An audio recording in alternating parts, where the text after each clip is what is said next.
Monsoon सत्र में मंगलवार को भी हंगामे का दौर जारी रहा। विपक्ष के शोर शराबे के बीच लोकसभा स्पीकर ओम बिरला ने सभी दलों से सदन को सुचारू रूप से चलाने की अपील की।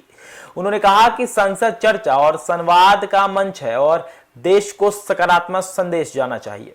हालांकि लगातार हंगामे के कारण दोनों सदनों की कार्रवाई दोपहर 2 बजे तक स्थगित करनी पड़ी।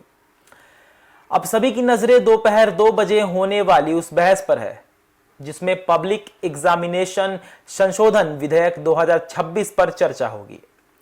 इस संशोधन के जरिए 2024 के कानून में बदलाव प्रस्तावित किए गए हैं। लोकसभा अध्यक्ष ने इस बहस के लिए 6 घंटे का समय निर्धारित किया है। सदन चले, चर्चा हो, संवाद हो,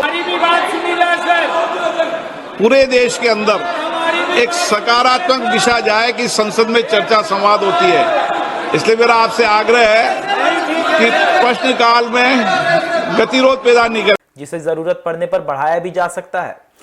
अब इस अहम चर्चे में सत्ता पक्ष और विपक्ष दोनों पूरी तैयारी के साथ उतर रहे हैं। एनडीए की ओर से भाजपा के युवा सांसद बांसुरी स्वराज और तेजस्वी सूर्या समेत कई सांसद अपनी बात रखेंगे। वहीं विपक्ष की ओर से राहुल गांधी, प्रियंका गांधी वाड्रा, केसी वेणुगोपाल और गौरव गोगोई के चर्चा में हिस्सा लेने की संभावना है।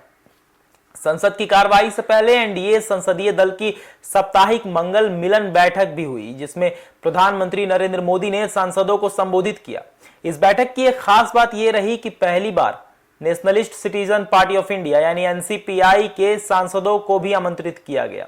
हाल ही में टीएमसी छोड़कर एनसीपीआई में शामिल हुए सुदीप बंदोपाध्याय और काकोली घोष ने भी बैठक में हिस्सा लिया।